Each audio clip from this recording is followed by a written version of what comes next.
Olá, alunos do segundo ano, estamos começando agora a nossa terceira aula do terceiro bimestre, né?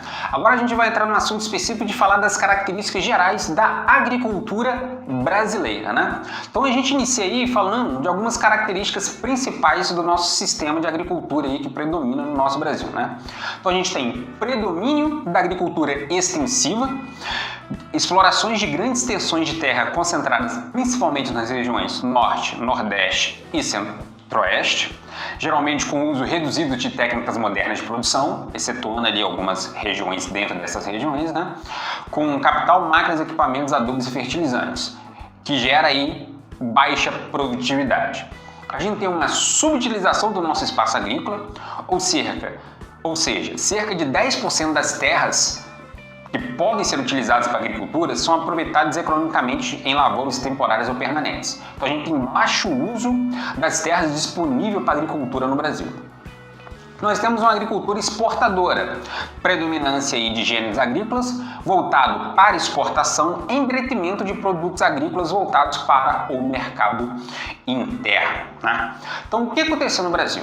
Até 1930, 1940, o Brasil era um país essencialmente agrário, né? Voltado aí para a exportação. No processo de industrialização e com o crescimento urbano, a partir dos anos 40 e 50, isso também influenciou a nossa produção agrícola, né? Então a produção agrícola começa a direcionar mais para o abastecimento urbano industrial das indústrias e do modo de vida urbano, né? E parte continua voltado para a exportação como forma de gerar divisas para o país, já que somos um país subdesenvolvido. Por exemplo, a questão do uso da terra no Brasil, a gente tem aí por milhões de hectares, né? Então a gente tem 38 milhões de hectares de urbanização e outros usos, geralmente ali da questão urbana e industrial, 198 milhões de hectares em pastagens, temos apenas 60 milhões de hectares em agricultura, né? 200 milhões de hectares de cerrado e outras vegetações não florestais, 135 milhões de hectares em áreas de preservação permanente, geralmente ligadas às nascentes, alguns parques, etc., né? E 354 milhões de hectares de florestas. Você pode pensar que é muito, não, é pouco porque está sendo desmatado. Então, de vegetação nativa, temos 554 milhões de vegetação. Então, a grande questão aqui são as pastagens, né? Que ocupam uma grande área e apresentam baixa produtividade. O Brasil possui cerca de 5,3 milhões de estabelecimentos, né? Com cerca de 350 milhões de hectares de produção agrícola, seja ele pastagens, lavouras permanentes, lavouras temporárias, etc. Atualmente, de acordo com o censo do IBGE, 15 milhões de pessoas trabalham no campo, diretamente em atividades agrícolas. De acordo com o IBGE, basicamente dividimos os estabelecimentos agrícolas em duas, né? Agricultura familiar e agricultura patronal. Esse gráfico vai mostrar aí a divisão das terras, do uso das terras para produção agrícola e criação de animais. Então você tem 32% de pastagens plantadas, né? 29% de matas e florestas naturais, que são do uso das terras aí.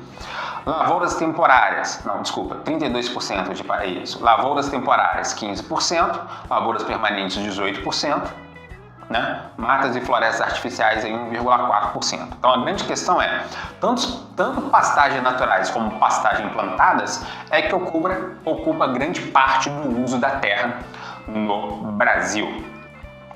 Aqui a gente tem um outro mapa que vai mostrar a ocupação dos municípios com atividade agropecuária. Né? Aqui na Amazônia você vê devido à ocupação da floresta, mas área já próxima à floresta com grande ocupação agrícola, né? A região centro-oeste aqui, mais escuro, são áreas de ocupação de atividades agropecuárias mais fortes, várias cidades aqui, várias regiões têm nas atividades agropecuárias o principal ramo econômico. A gente vê também aqui na região sul do Brasil, né? E na região do Nordeste aqui também. Já esse mapa aqui vai mostrar, não sei o que esse mapa vai mostrar, que eu não consigo ler, né? Então deixa esse mapa para lá. Sim, é melhor. Este aqui vai mostrar porcentagem da população rural e urbana, né? As tonalidades de vermelho é maior porcentagem de população urbana e as porcentagens de verde são maior quantidade de população rural. Então você vê aqui população urbana concentrada aqui na região sudeste, São Paulo, Rio e parte de Minas Gerais, né? E parte aqui. No interior aqui da região sul, você tem uma grande porcentagem de população rural, né? No interior aqui do centro-oeste também você vê uma grande porcentagem de população rural. Aqui no interior do Nordeste e na região norte do nosso país. Em relação à atividade agrária, a gente tem aqui a taxa de ruralização, ou seja, a quantidade da presença da ruralidade em determinadas regiões. A gente vê que Sudeste e Sul, regiões mais industrializadas e urbanizadas, tem menos, tirando aqui o interior da região Sul e o norte de Minas Gerais. A gente vai ver o interior do Nordeste com grandes áreas ruralizadas e parte aqui grande da Amazônia. Aqui, população rural, né? E aqui as atividades rurais aí, presente maior na região norte. Aqui esse mapa é bem legal, não tá dando para ler porcaria nenhuma, mas esse mapa é bem legal para mostrar o uso aí da questão das terras para qualidade. Geralmente essas áreas mais vermelhas são onde as terras não apresentam qualidade para a produção agropecuária, né? E as terras verdes são as terras que apresentam maior qualidade para a produção agropecuária. A diferença entre agricultura familiar e agricultura patronal. A agricultura familiar é aquela em que a gestão e a administração da propriedade e sua produção são ligados a uma família, sendo ela a proprietária da terra ou não. A mão de obra é familiar, com um ou outro contratado ali, mas essencialmente familiar, aonde ocorre agricultura de subsistência, ou seja, voltada à produção agrícola daquela propriedade, voltada para satisfazer as necessidades alimentares dos próprios agricultores. Geralmente é praticada em pequenas e médias propriedades com técnicas tradicionais rudimentares. É claro que você tem uma agricultura familiar praticada em pequenas propriedades com um certo uso de tecnologia que tem uma grande produtividade, né? Os cinturões verdes próximos às grandes metrópoles, com a produção de hortifruti grangeiros, algum nível de produção leiteira, você consegue ter ali uma agricultura familiar com bastante produtividade. Mas geralmente essas pequenas e médias propriedades de agricultura familiar têm baixa produtividade utilizando técnicas tradicionais rudimentares. Já a agricultura patronal é o tipo de agricultura realizada por empresas agrícolas, geralmente em grandes propriedades, que empregam trabalhadores contratados utilizando modernas técnicas de produção, né? Forma a cadeia do agronegócio ligado à indústria, comércio e serviços, geralmente para abastecimento urbano e industrial, voltado para a exportação. Agora a gente vai falar dos principais produtos agrícolas produzidos no nosso país. A soja e seus derivados, a cana-de-açúcar, a laranja ou o café são os principais produtos agrícolas cultivados no Brasil para exportação. Geralmente ocupam solos mais férteis, com modernas técnicas de produção, devido ao investimento tecnológico nessas produções agrícolas. Já feijão, mandioca, algodão, arroz, batata, cebola e milho são cultivos geralmente voltados para o mercado interno, em que ocupam terras de pior qualidade, sem utilização de técnicas modernas de produção e sem grandes investimentos. Então, se a gente for pegar aí laranja, café e cana-de-açúcar, nós somos os maiores produtores mundiais, né? Milho, nós somos o segundo, né? E outros gêneros agrícolas ali a gente costuma estar entre os primeiros locais aí. Aqui eu tenho um gráfico mostrando a distribuição das principais culturas no valor da produção agrícola em 2017. Ou seja, não é necessariamente a maior produção, é aquela que a produção gerou um maior valor monetário, né? Em termos de renda, tanto para exportação quanto para o mercado externo. A gente vê soja em primeiro lugar, a gente é o segundo maior produtor, às vezes a gente é o segundo, às vezes a gente é o primeiro, dependendo dos Estados Unidos ali, e somos o maior exportador de soja. O maior comprador de soja brasileiro é a China. Cana-de-açúcar bem em seguinte, né? Tanto para a produção que a gente está falando de açúcar, quanto produção de etanol, né? Milho aí somos o terceiro, né? Milho ainda tem baixa exportação, a maior parte do milho é para consumo interno, mas vem aumentando a exportação. Café, somos um grande produtor e um grande exportador de café, né? Mandioca e arroz para o atendimento ao mercado interno. Apesar da nossa produção de arroz não ser suficiente para atender o nosso mercado interno, nem arroz, nem feijão. A gente tem a laranja, principalmente concentrada no estado de São Paulo, somos os maiores exportadores de suco de laranja do mundo, né? Algodão herbáceo utilizado na indústria têxtil, né? Banana, feijão, fumo, açaí, vem crescendo o consumo de açaí, tomate e outros mostrando aí.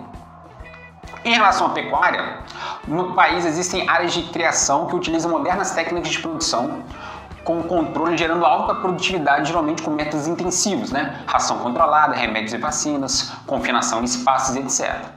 Convive com áreas, né, de criação de baixa produtividade e qualidade devido à incidência de doenças com métodos extensivos, que são o gado solto no pasto, sem os remédios adequados, né, sem controle, etc. No Brasil, destaca-se a criação de gado bovino, suíno e a avicultura. Se você pegar os mapas aqui, a gente vai ver que pecuária está concentrada, está distribuída praticamente em todas as regiões brasileiras, né, com concentração aqui na região sudeste e a região sul. A gente também tem uma grande produção de suínos, né, a carne de porco, concentrada principalmente em São Paulo, nos estados do sul do país, e a avicultura, criação... Não, aqui é a criação de aves, errei. Aqui é criação de aves, mostrando aí a concentração na região sul e no estado de São Paulo. E a suinicultura, criação de porcos, carne de porco, que aí sim a gente pode reparar no mapa que a concentração é muito forte na região sul do nosso país. Agora vamos falar da estrutura fundiária brasileira. Primeiro, o que é a estrutura fundiária? É a distribuição de propriedades rurais segundo as dimensões que a gente analisa em determinado país ou determinada região, né?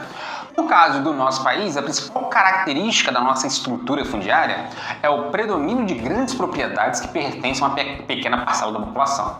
Então, a nossa estrutura fundiária é uma estrutura concentrada, ou seja, eu tenho um número pequeno de propriedades com grande extensão territorial, eu tenho um número grande de propriedades com pequena extensão territorial.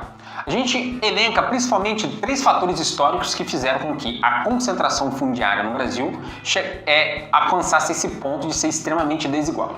O primeiro deles são as capitanias hereditárias. Quando o Brasil foi colonizado por Portugal, para poder ocupar o nosso território, que era um território de dimensão muito grande, com um país muito pequeno, com uma população muito pequena, eles estabeleceram no período colonial as capitanias hereditárias, que deu origem aos primeiros latifúndios, grandes extensões de terra na mão de poucas pessoas. A ocupação de terras brasileiras aponta para uma acentuada concentração de terras desde esse período. Então, o que houve nas capitanias hereditárias? Os donatários, aqueles nomeados pela coroa portuguesa para administrar as capitanias, dividiu a capitanias em 6 marias, né, entregando para pessoas, geralmente indicado pela coroa portuguesa, e as pessoas ficariam responsáveis por cada lote de terra dentro da capitania, e eram geralmente grandes extensões de terra. E o objetivo era ocupar a terra e produzir, né, para gerar lucro para a coroa portuguesa. Caso a capitania hereditária não gerasse lucro suficiente para a coroa portuguesa vinha e trocava o capitão donatário, o responsável pela capitania hereditária. Então já foi aí. Grandes extensões de terra entregue na mão de poucas pessoas e essas pessoas deviam explorar a terra, não importa de que maneira fosse, para gerar lucro para a coroa portuguesa. Então já tem o primeiro fator histórico.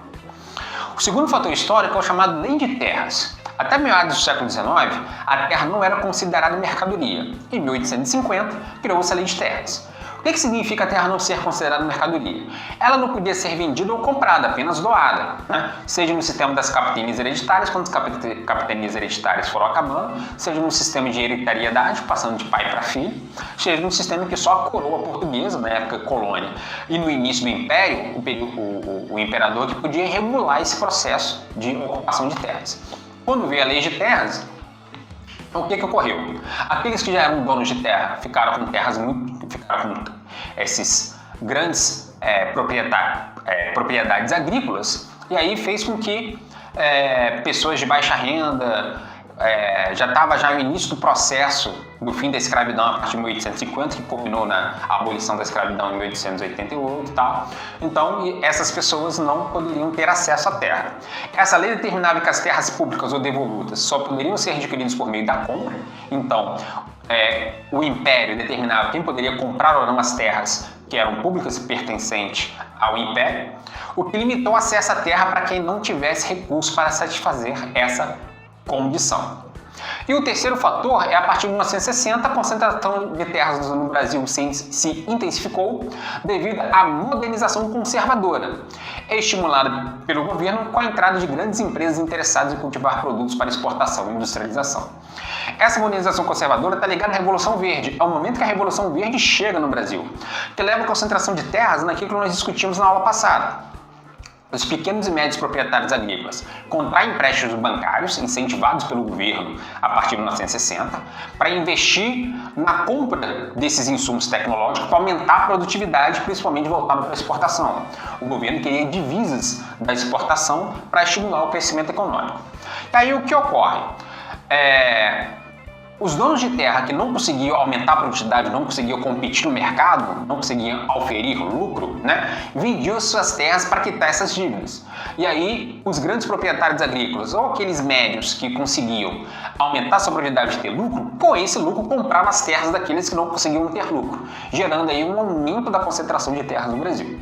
Então, se você pegar esses três fatores históricos, eles são extremamente importantes para a gente compreender de que maneira houve o aumento da concentração da estrutura fundiária brasileira, dessa concentração de terras.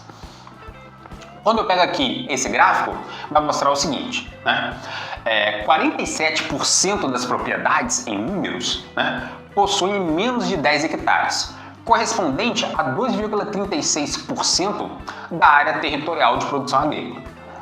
Já 38% do número de propriedades tem entre 10 a 100 hectares, correspondendo a 19% da área territorial de produção agrícola.